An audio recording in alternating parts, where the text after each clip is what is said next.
last year, famine was declared in parts of southern Somalia. But in a sign that the region is recovering, more than 100 families have returned to their homes. The United Arab Emirates Red Crescent Society is helping resettle thousands of internally displaced Somalis who are returning to the homes they fled in the Bai and Baku regions following drought, famine and conflict. Most are returning from neighboring Ethiopia, the Dadaab camps in Kenya, and others from Mogadishu.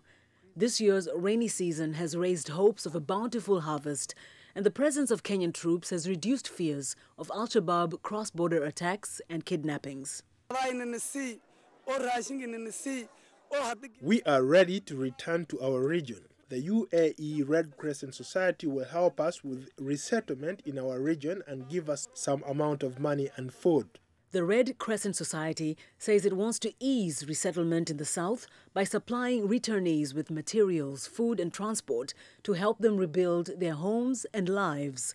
Director Sharif Abdullah of UAE Red Crescent Society in Somalia says the anticipated rainy season raises possibilities to plant food and mitigate another drought.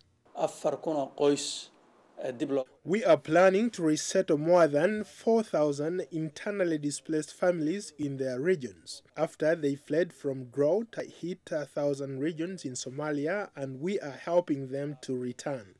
But even as the enthusiasm to leave Mogadishu and hopes of a return to normal life are high, the south still remains a volatile place.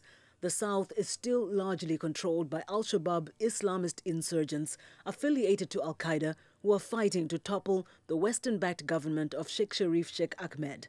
Heavily armed Kenyan defense forces are still in pursuit of the militants, and fighting continues. Somalia has been mired in anarchy since warlords toppled military dictator Mohammed Siad Barre in 1991.